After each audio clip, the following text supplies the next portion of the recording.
Hi, Pastor Kevin here today with a new video. Today we're going to look at forgiveness. Colossians 3:13 says this, bearing with one another, and if one has a complaint against another, forgive each other as the Lord has forgiven you.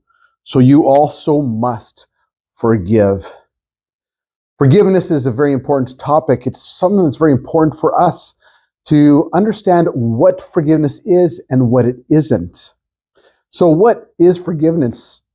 Well, we need to understand the definition of forgiveness. First of all, is releasing of a person of a debt they cannot repay.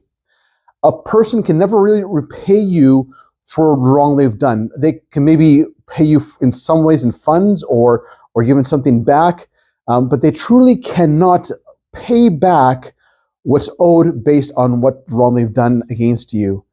So it's important to understand that you're releasing them of that debt. And when you release them, you're actually releasing yourself of carrying that burden as well. But when it comes to forgiveness, we need to understand what does that mean then still too, what it isn't. Forgiveness doesn't mean that we don't guard ourselves still.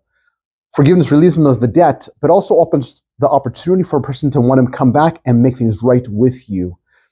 And if they do, then it's still choosing to release them of that debt. But also, forgiveness doesn't mean that you trust them fully right away.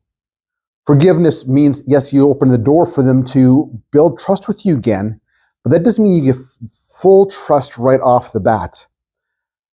Trust has to be re-earned then, regained.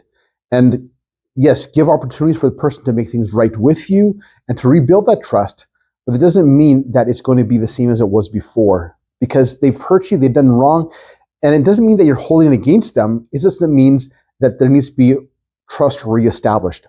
Is it possible to have trust fully restored? Yes, it is, depending on the situation and the person. So, to review again, forgiveness is releasing a person of a debt they cannot repay fully, but also forgiveness says, I give you the opportunity to make things right with me and the opportunity to rebuild trust. Hope they find this helpful. And until next time, God bless.